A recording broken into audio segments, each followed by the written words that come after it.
like to begin with a fact. A simple yet shocking fact. On signale plus d'ovnis en Écosse que dans tout autre pays. Certains Écossais ont des théories complexes pour expliquer ce phénomène. Cela va d'une prétendue collaboration entre l'armée et les extraterrestres à l'existence éventuelle d'un portail vers une autre galaxie, au centre de l'église rendue célèbre par le roman Da Vinci Code. Je suis sûr que le moyen d'ouvrir le portail se trouve dans la chapelle. Sans oublier la théorie de la tombe extraterrestre. Cela ressemble à un charnier. Mais quelle est la vérité? Les extraterrestres ont-ils envahi l'Écosse?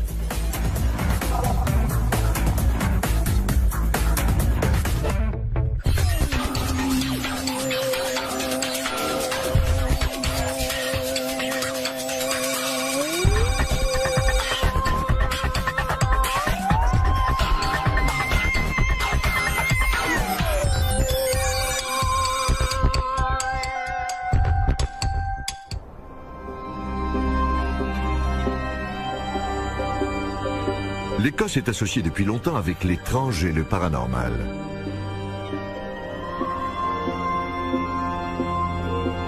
Souvenez-vous du monstre du Loch Ness, censé être le dernier survivant de l'ère des dinosaures.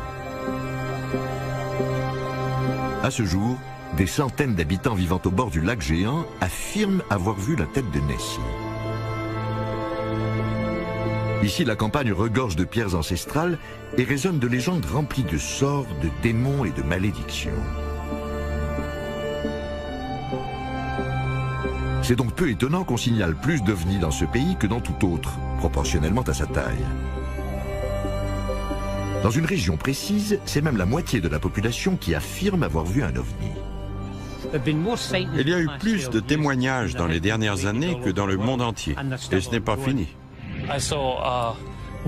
J'ai vu un vaisseau spatial lumineux en forme de cube. Je n'ai aucune raison de mentir à propos de ce que j'ai vu. Le chiffre élevé de témoignages liés aux ovnis en fait la capitale mondiale aux yeux des spécialistes. De plus, ce phénomène est circonscrit à une seule région, au centre du pays. La plupart des témoignages viennent d'un secteur compris entre Falkirk au nord, Glasgow à l'ouest et Édimbourg à l'est. Il est surnommé le Triangle de Falkirk. C'est un secteur de 1300 km de collines et de champs où les nuits sont longues et noires. Le chômage y est élevé et les ovnis y sont légion.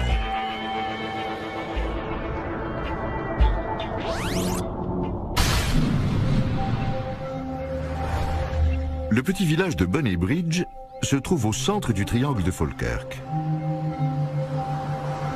Ses habitants ont été tellement bouleversés par l'apparition des extraterrestres qu'ils ont élu Billy Buchanan au conseil municipal en 1992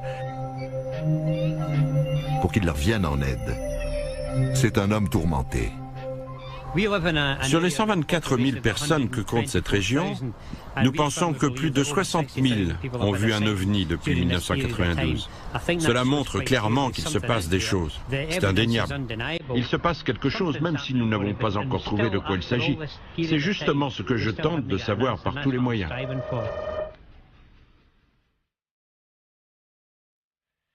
Il y avait beaucoup moins d'ovnis dans le triangle de Falkirk avant un matin d'octobre 1992, jour de la parution d'un article dans le journal local. C'était le premier d'une longue série.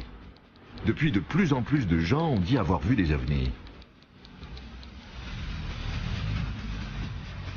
Des petits hommes verts. J'en ai vu au moins 2. Un serpent qui ondulait dans le ciel. Ouais, des espèces de vagues. Ça a fait pouf, comme ça. Un cercle enflammé dans le ciel. Il y a des ovnis dans le coin. Que se passe-t-il exactement par ici? Tous ces gens ont-ils eu des hallucinations? Ou y a-t-il réellement des phénomènes étranges au-dessus du triangle de Falkirk? Ce sont les questions auxquelles ont tenté de répondre les habitants en quête de vérité.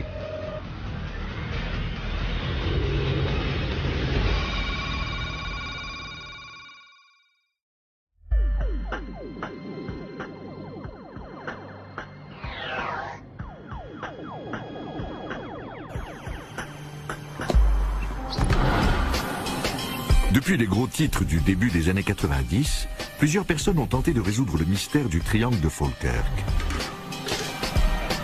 Un homme est même devenu une célébrité locale grâce à sa collection d'archives vidéo. Pas moins de 16 heures d'images d'OVNI selon lui. Voici Craig Malcolm.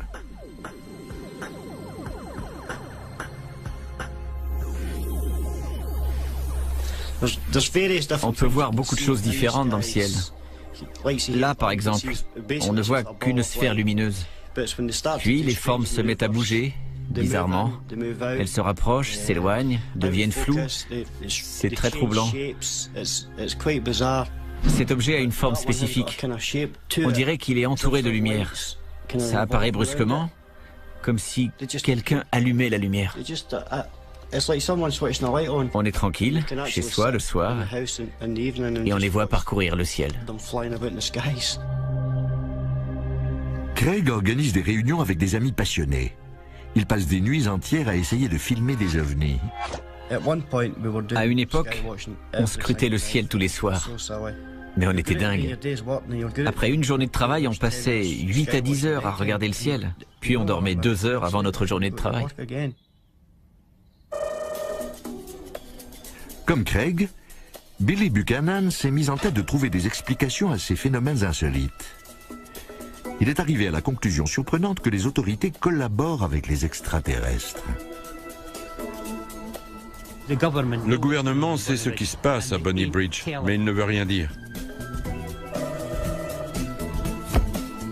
Résolu à éclaircir ce mystère, Billy Buchanan s'est rendu dans la capitale.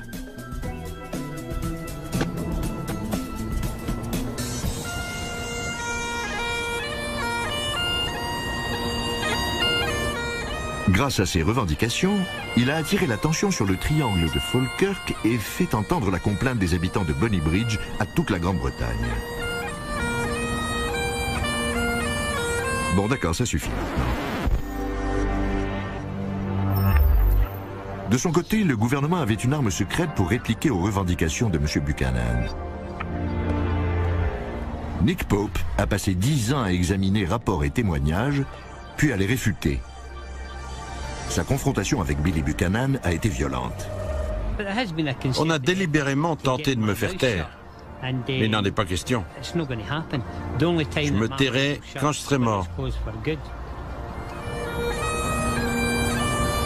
Billy Buchanan a été arrêté dans son élan par Nick Pope et la division spéciale dont il s'occupe pour enquêter sur cette affaire. Je n'ai pas de temps à perdre avec les théoriciens du complot qui affirment que le gouvernement couvre les affaires d'OVNI. J'ai participé à une enquête interne sur les OVNI et rien ne portait à croire que l'on veut dissimuler quoi que ce soit au public. Après cette dispute, Buchanan a affirmé que Nick Pope agissait en fonction d'intérêts inavoués. Le travail de Nick Pope est de désinformer la population. Ce n'est pas un agent de la vérité et de la justice. C'est un complice du gouvernement qui est là pour dissimuler les faits réels. La controverse entre Billy Buchanan et Nick Pope a rapidement piqué la curiosité d'autres personnes cherchant à en savoir plus sur les allégations liées aux ovnis. L'affaire a fait tellement de bruit à Bonny Bridge que la population locale a demandé l'ouverture d'une enquête publique. Malcolm Robinson a passé beaucoup de temps à interroger des gens et à réunir des éléments. Il a trouvé des explications parfaitement rationnelles pour la plupart des phénomènes observés. Il s'agissait d'étoiles filantes, de planètes et de vols commerciaux. Il y a des solutions naturelles et identifiables pour 95% des témoignages liés aux ovnis. Cela laisse donc seulement 5% de phénomènes troubles et mystérieux qu'il faut essayer d'élucider.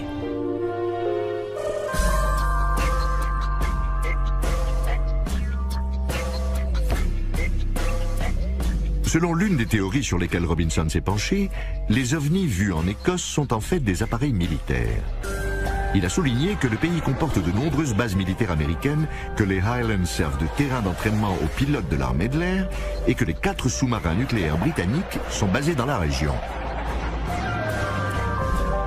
Il a donc émis l'hypothèse que les ovnis observés pourraient être des bombardiers furtifs non reconnus comme tels. Ce sont des avions d'un type particulier qui volent à la vitesse du son et trompent les radars. On sait très bien que beaucoup d'ovnis vus aux États-Unis sont en fait des bombardiers furtifs. Il se pourrait donc que, sur les 5%, une partie provienne de notre propre arsenal classé secret défense. En fait, il n'y a aucune preuve de la présence de bombardiers furtifs en Écosse. Robinson ajoute même que certains des objets observés ne ressemblent pas du tout à des avions. Il s'agissait d'ovnis volant à basse altitude, si près du sol qu'on aurait pu leur jeter des pierres dessus. Robinson ne voit qu'une seule explication possible. Certains des objets non identifiés étaient des vaisseaux spatiaux extraterrestres.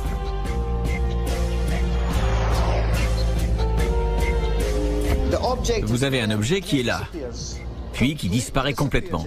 Il ne monte pas, il ne descend pas, et il n'est pas caché par les nuages. Où est-il passé? Bonne question. Essayons d'y répondre.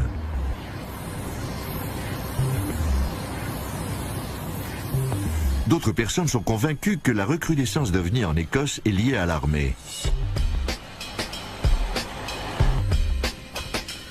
C'est le cas de Walter Andrew Hennessy. Il soutient une thèse incroyable. Les militaires seraient présents en plus grand nombre sur le territoire écossais qu'on ne peut l'imaginer et auraient passé un pacte inavouable avec les extraterrestres. Tout cela se déroulerait dans un réseau de cavernes et de tunnels situés sous les pieds même des habitants.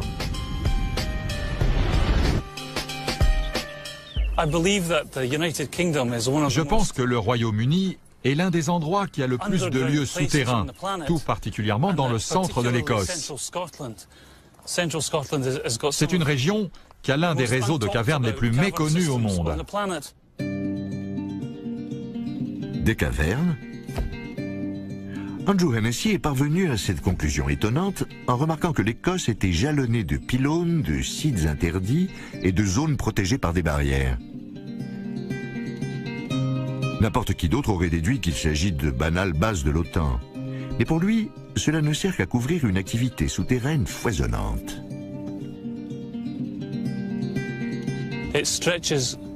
Cela s'étend jusqu'à Dunfermline pendant des kilomètres et des kilomètres.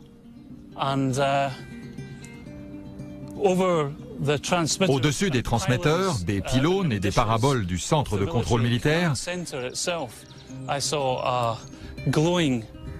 j'ai vu un vaisseau spatial lumineux en forme de cube avec plein de lumière bleue. Andrew dit qu'il a découvert l'entrée d'un tunnel sur cette colline, près de Bonny Bridge.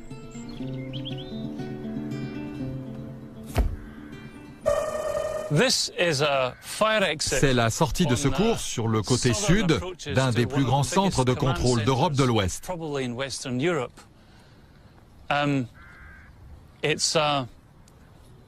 C'est la sortie de secours de la base souterraine. Si vous vous demandez ce que les extraterrestres complotent avec l'armée, c'est tout simple. Andrew dit que les envahisseurs vivent dans un empire grand comme une galaxie et s'approvisionnent sur Terre.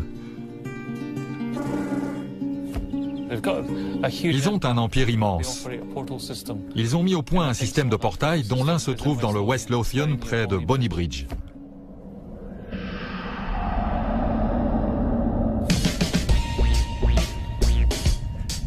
D'après lui, les extraterrestres ne parcourent pas l'espace en volant. Ils préfèrent utiliser des portails entre leur galaxie et la nôtre, qu'ils ont disséminés dans des lieux importants sur le globe. Comme par hasard, l'un d'eux se trouve près de chez lui. Certains disent qu'ils voyagent dans le temps, qu'ils traversent des portails interdimensionnels pour faire l'aller-retour avec la Terre. Cela semble assez peu plausible comme hypothèse, mais si jamais elle venait à se vérifier, cela expliquerait pourquoi les ovnis semblent revenir aux mêmes endroits. S'il y a un portail en Écosse, où est-il? Réfléchissons-y un moment en regardant la carte du triangle de Falkirk. Voici les endroits où les ovnis ont été aperçus. Ils semblent éparpillés sur une surface de 1300 km et certains points sont situés près de bases militaires. Mais il y a un autre endroit où les témoignages ont afflué, à 64 km de Bonny Bridge.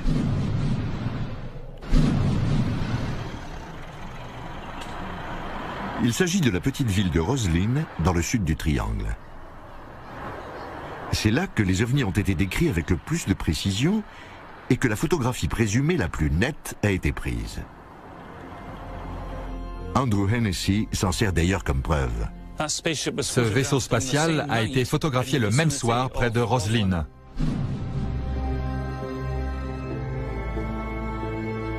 À première vue, Roslyn est une petite ville anodine. Pourtant, elle abrite un lieu hors du commun, la chapelle.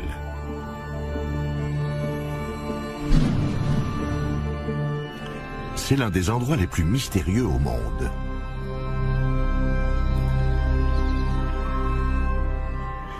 Jim Monroe est un historien local. Roslyn a toujours été un lieu sacré. C'est l'un des sites les plus sacrés en Grande-Bretagne, sinon au monde. Nous avons fait des recherches qui nous ont menés en l'an 700, une époque où il y avait certainement des druides. C'est aussi l'épicentre d'une des théories du complot les plus étranges. Voilà les faits dont nous disposons. La chapelle a été bâtie en 1446 par William Sinclair. On dit qu'il faisait partie des Templiers, un ordre chrétien très riche et très puissant qui a fini par être excommunié par le pape. Quel rabat-joie! Depuis, on a murmuré que les Templiers avaient trouvé le secret de la vie éternelle. Plutôt farfelu, non? Mais pas autant que la théorie qui a conféré à Roslyn sa célébrité récente.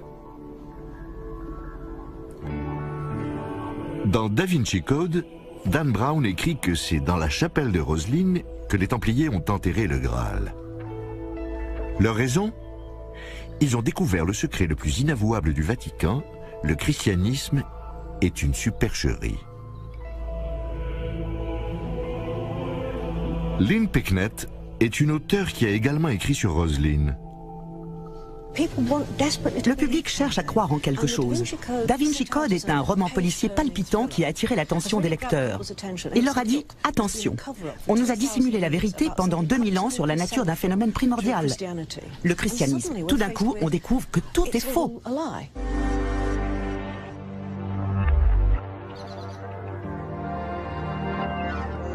Dan Brown n'est pas le premier à avoir élaboré des thèses saugrenues autour de Roslyn. C'est même le dernier d'une longue lignée. Depuis des siècles, les gens pensent que la chapelle renferme des messages secrets, laissés là par le chevalier qui l'a construite. À Roslyn, tout est marqué, numéroté et au bon endroit. Rien n'est là par hasard. On peut interdire des livres ou les brûler, mais ce livre-là est en pierre. Il sera toujours là. Personne ne semble savoir ce qu'il nous dit. Il y a des millions de théories à ce sujet, presque autant que la chapelle a de visiteurs. Apparemment, Sinclair était porteur d'un message. En revanche, nul ne sait d'où il tirait ses connaissances. C'est déjà bien assez mystérieux, mais cela le devient encore plus quand on relie tout cela aux ovnis que les gens affirment avoir vus. L'ufologue écossais Ron Halliday s'est penché sur la plupart des cas. La chapelle de Roslyn a toujours été considérée comme un lieu mystique. C'est vrai qu'on a aussi souvent vu des ovnis dans la région depuis des années. Des objets triangulaires ou circulaires dans le ciel ou sur le sol. En plus, certaines personnes disent avoir vu des êtres extraterrestres.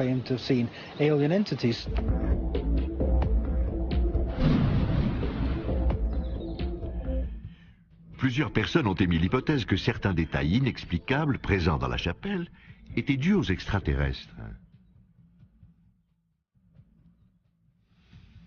Par exemple, des sculptures de maïs américains, sculptées bien avant que l'Amérique ne soit découverte. Ou ces plantes grimpantes enroulées autour du pilier de l'apprenti, en une représentation quasi parfaite de la double hélice de l'ADN.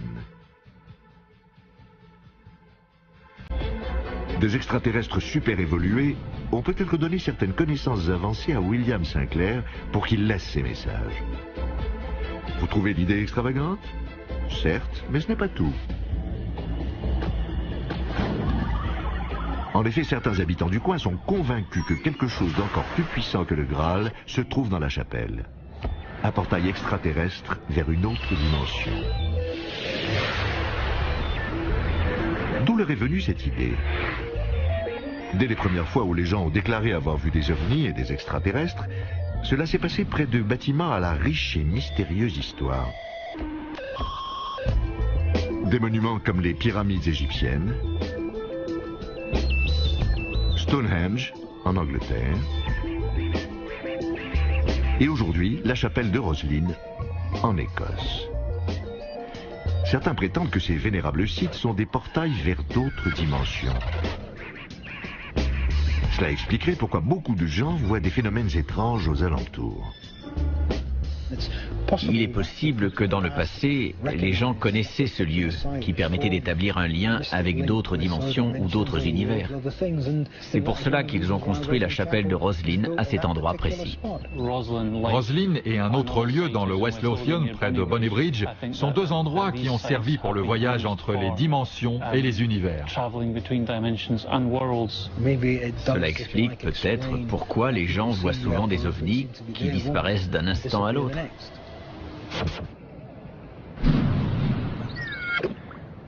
Contre toute attente, les experts auxquels nous avons demandé de trouver le portail de Roslin disent être tombés dessus. Tout à coup, je me suis senti soulevé du sol.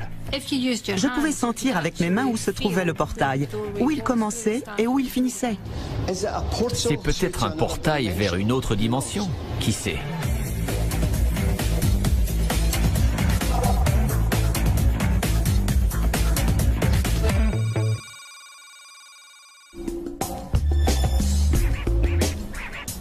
Y a-t-il un portail extraterrestre à Roslin? Si c'est le cas, le code mystérieux se trouvant dans la chapelle peut-il servir à l'ouvrir?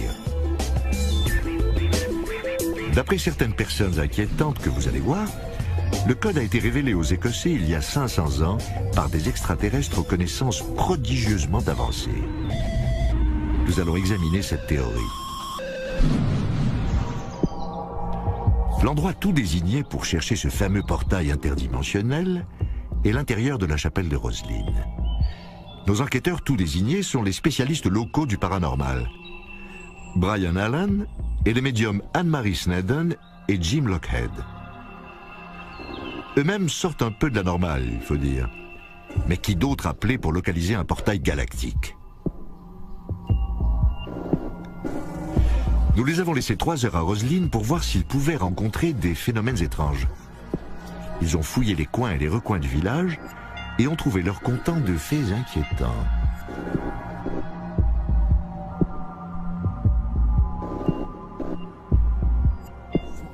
L'un des guides m'a demandé de me tenir sur une dalle précise dans la crypte. J'ai eu une sensation incroyable. J'ai senti une espèce d'ondulation sous mes pieds, comme si j'étais sur un tapis en caoutchouc et que quelqu'un le faisait bouger. C'était vraiment extraordinaire. Le guide m'a demandé ce que je ressentais. Je lui ai dit et il m'a répondu que ce n'était pas étonnant vu que tous ceux qui se placent à cet endroit ressentent la même chose. J'ai eu l'impression d'arpenter un bateau de la poupe à la proue. Je ressentais un roulement agréable dans mon corps. C'est difficile à décrire. Cela n'allait pas sur le côté.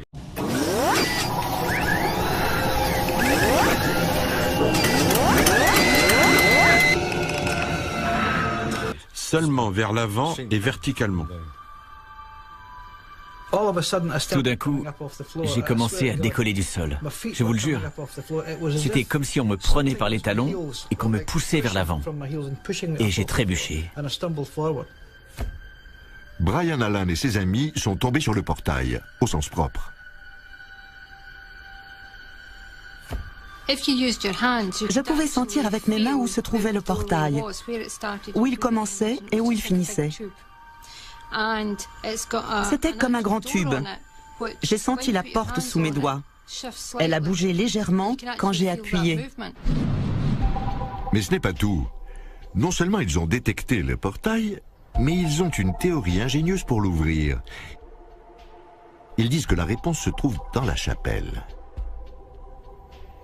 Je suis convaincu qu'il existe un portail dans la chapelle de Roslin. Et je suis sûr que le moyen de l'ouvrir se trouve aussi dans ce bâtiment. C'est au vu et au su de tous, mais il faut seulement pouvoir décoder les informations. Dans le plafond de l'aile sud-ouest de la chapelle se trouve une série de cubes arrangés en motifs étranges dont la signification a toujours échappé aux visiteurs. Cependant, Brian Allen dit en avoir percé le secret. C'est grâce à ces cubes que l'on peut ouvrir le portail. Je pense que la clé réside dans ces cubes. Leurs faces sont ornées de motifs parfois différents, parfois répétés, parfois uniques, qui composent une partition musicale. Je pense qu'on peut la lire en utilisant ce qu'on appelle les figures de Chladni. Les figures de Chladni désignent les célèbres expériences faites par le savant allemand Ernst Chladni. C'est l'une des premières méthodes d'observation des ondes sonores dont nous ayons la trace. Nous avons demandé au professeur d'acoustique de l'Université d'Édimbourg de nous aider à éprouver cette théorie.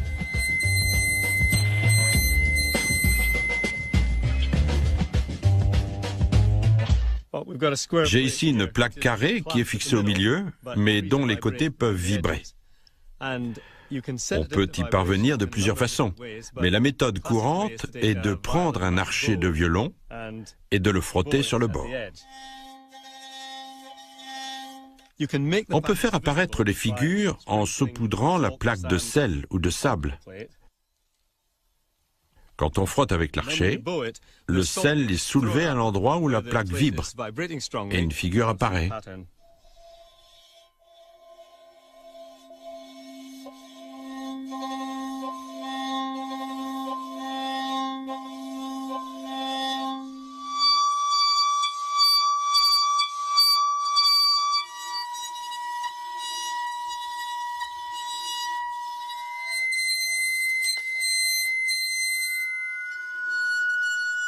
Professeur, est-il possible que Brian Allen ait raison? Les figures du plafond de la chapelle de Roslin sont-elles les figures d'ondes sonores comme celle-ci?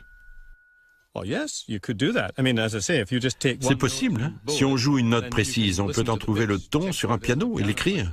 On peut recommencer avec une autre figure, la noter également et ainsi de suite.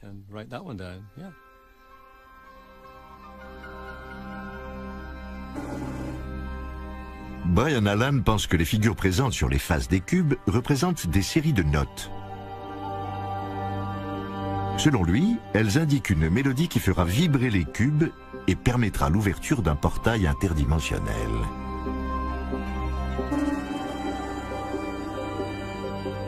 Je ne dis rien de neuf en affirmant qu'il s'agit d'une partition musicale. Je ne dis pas que j'ai découvert cela puisque c'est connu depuis des années.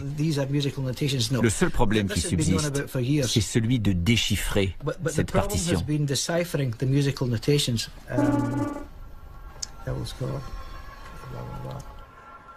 Selon les médiums, le portail s'ouvrira si l'on joue les notes qui figurent sur les cubes de pierre.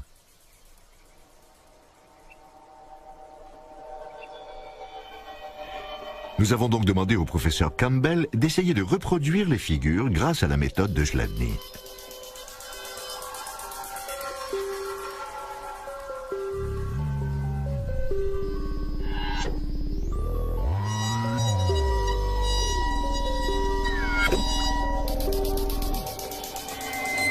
Il a essayé différentes substances sur sa plaque et avec plusieurs parties de son archet, 3 heures durant.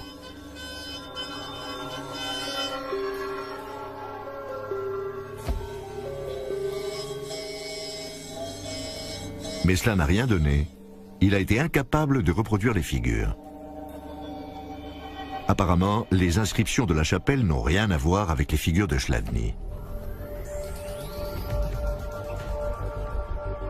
Malgré cet échec, les médiums n'ont pas été déçus. Selon eux, l'ouverture du portail aurait des conséquences terribles. Il y a plusieurs portails de par le monde. Je suis persuadé que si on en ouvre un, tous les autres s'ouvriront. Et ce sera le chaos. L'idée d'ouvrir un portail me terrifie.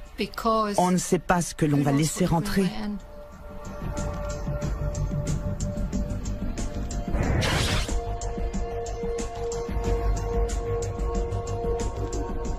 Malgré tout, il peut exister un portail ou un code. Peut-être que les extraterrestres sont les seuls à pouvoir le déchiffrer, ou peut-être qu'ils ont un système de notation musicale différent du nôtre. Ou encore peut-être n'avons-nous pas pu ouvrir le portail pour la bonne raison qu'il se trouve ailleurs.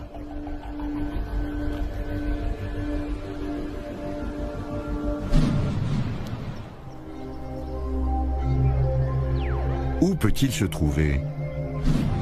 Tous les ovnis ont été vus à l'extérieur de la chapelle. Nous avons regardé à quels endroits les témoignages ont été les plus convaincants et nous avons cherché un portail. Des ovnis ont été signalés un peu partout dans cette région. On trouve pourtant un regroupement près d'un champ bien particulier, à 2 pas du parking de la chapelle. C'est ici qu'un ami d'Andrew Hennessy a pris l'un des clichés les plus nets de tout le triangle de Falkirk. C'est aussi ici qu'une personne a raconté à Malcolm Robinson qu'il avait vu un phénomène étonnant. Un homme m'a dit qu'un soir, après avoir visité la chapelle de Roslyn, il avait vu 2 colonnes de lumière descendre du ciel, juste devant lui. Il n'en revenait pas. Il ne savait pas ce que c'était, mais ce n'était sûrement pas un avion. Il a vu que les colonnes de lumière venaient du ciel, mais il ne savait pas exactement d'où. Peut-être que l'archéologie peut réussir là où les médiums ont échoué. Nous allons creuser au plus profond de cet antre à ovnis. Nous avons recruté les services de 2 archéologues renommés, Malcolm Will et Roland Tulles, sans leur dire ce que nous cherchions. Nous allons nous pencher sur ce secteur. Vont-ils nous aider à trouver un portail galactique grâce à leur savoir et à leur matériel? Avec beaucoup de chance, peut-être que nous dégoterons le Graal à la place. Par où commencer quand on cherche un portail interdimensionnel? Même pour les esprits les plus inventifs, un portail est un concept plutôt abstrait. À quoi cela ressemble-t-il? De quelle matière est-ce fait? Roland Tulles commence par creuser un puits de reconnaissance, tandis que Malcolm Will utilise un détecteur de métaux. Rien. Toujours rien. Encore rien.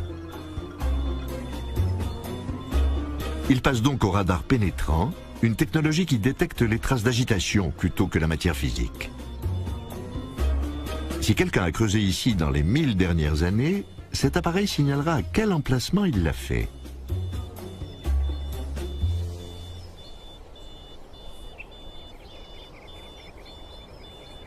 Après 8 heures de recherche, toujours pas de portail. Quelle surprise! Toute la zone a été inspectée sans succès. La terre a été remuée ici.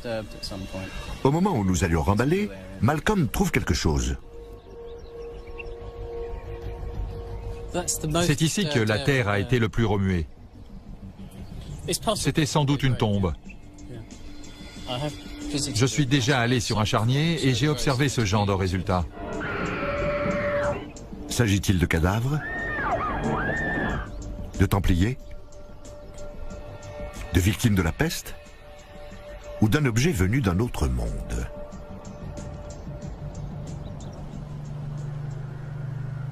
Vous ne serez pas étonné d'apprendre qu'on raconte qu'un objet extraterrestre s'est échoué non loin de Roslyn. Roslyn, c'est notre Roswell à nous. Et je suis convaincu qu'un ovni se trouve sous la ville. Les extraterrestres censés avoir appris leur technologie avancée à William Sinclair auraient atterri ici après un accident de vaisseau spatial. Selon la légende, le Graal se trouve ici. L'Arche d'Alliance est ici. Les évangiles perdus du Christ sont ici. La porte terrestre vers le paradis est ici. Et en théorie, il y a aussi des débris d'ovnis. Des débris d'ovnis. Des débris d'ovnis. Roslin ne serait pas le seul lieu présumé où un ovni s'est écrasé. Les ovnis enfouis sont un grand classique dans le milieu de l'ufologie. On a signalé des dizaines d'accidents d'ovnis partout, du Brésil à la Sibérie. Les endroits où des extraterrestres ont été vus sont aussi ceux où des ovnis sont censés s'être écrasés, même s'il y a eu peu de témoignages de ce type au Royaume-Uni. C'est en tout cas ce que dit Nick Pope. J'ai entendu une ou deux rumeurs affirmant qu'un ovni s'était écrasé dans ce pays. J'ai vite appris à n'écarter aucune hypothèse. La présence d'une carcasse de vaisseau spatial expliquerait peut-être le nombre d'ovnis que les gens ont vus. Les extraterrestres iraient à Roslin se recueillir sur les tombes des leurs.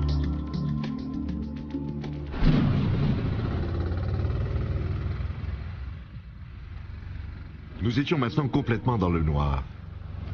Nous avons demandé des protections spécialisées pour ne prendre aucun risque avec des débris radioactifs ou des créatures de l'espace. Nous avons continué à creuser après minuit à la recherche de portails paradisiaques, d'ovnis et de cadavres extraterrestres.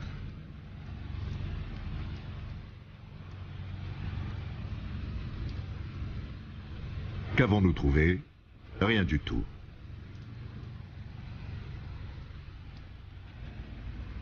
En revanche, nous avons trouvé une explication rationnelle.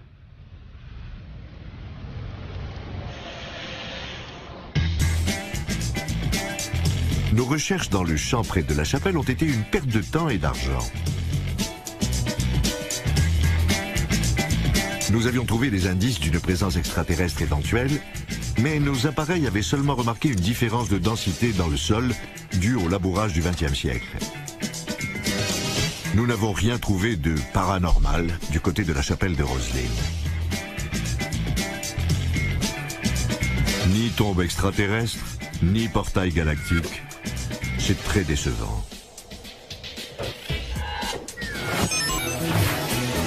Cela nous porte à douter des autres phénomènes liés aux ovnis.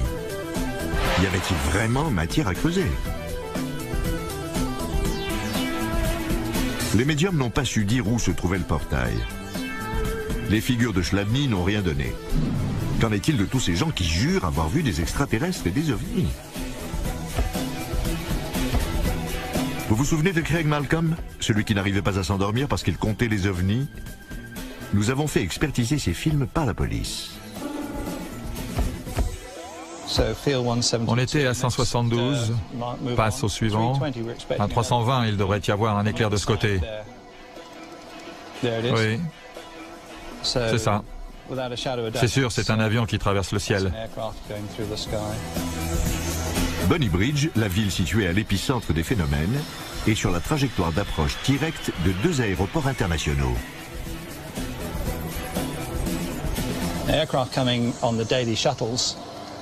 Les avions qui passent à heure régulière, le matin ou le soir, sont de belles cibles pour les gens qui sont sur les trajectoires d'approche. Les appareils mettent leurs phares d'atterrissage et volent moins vite, à basse altitude.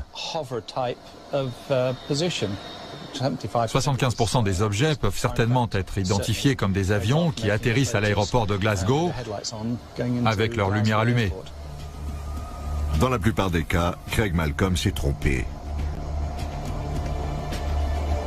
Mais dans les 25 autres pourcents, si ce ne sont pas des avions, de quoi s'agit-il?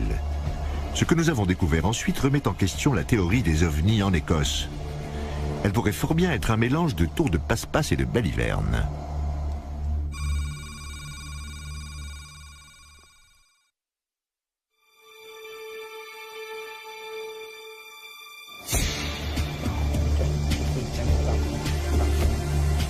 Les films tournés par Craig Malcolm font partie des preuves les plus convaincantes que les ovnis ont envahi l'Écosse, mais ils laissent sceptiques ces policiers scientifiques.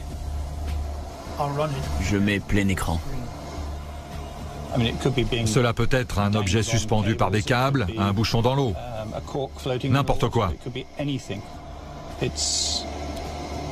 Ce n'est pas identifiable.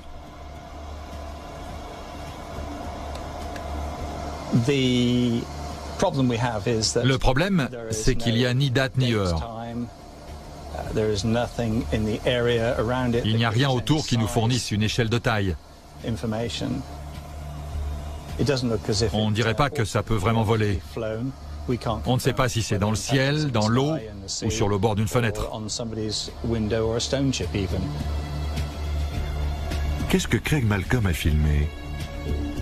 L'intérieur de son protège-objectif? Cela peut aussi bien être un canular.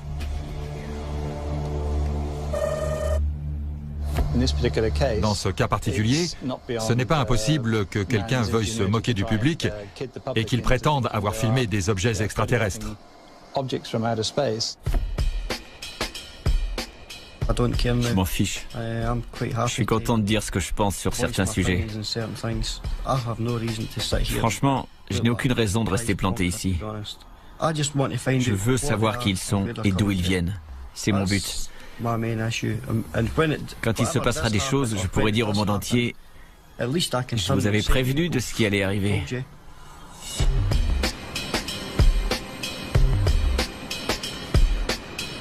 Nous pouvons écarter avec certitude l'idée que Craig Malcolm a filmé des vaisseaux spatiaux, mais il n'est pas le seul à prétendre l'avoir fait. Il n'y a pas seulement les avions qui atterrissent à Édimbourg, il y a aussi des lumières très étranges. Des objets qui n'ont ni phare sur la voilure, ni feu arrière, ni feu à éclat. À mon avis, ce sont des sortes d'avions bien étranges. Andrew Hennessy a aussi accusé l'armée d'être de mèche avec les extraterrestres. Que penser de ces accusations sidérantes? Nous avons interrogé le bureau du cadastre à propos de cette mystérieuse colline grillagée qui, selon lui, serait l'entrée d'un vaste réseau extraterrestre de tunnels. Il s'agit en fait d'un réservoir souterrain. Pas de quoi y dénicher un complot planétaire, sauf si le département de l'eau est dans le coup, bien sûr.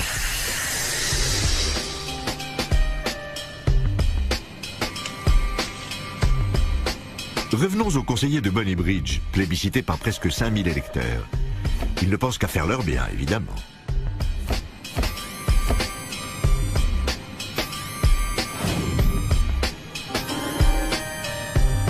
C'est sans doute pour cela qu'il veut jumeler la ville avec un autre nid à ovnis, Roswell, au Nouveau-Mexique.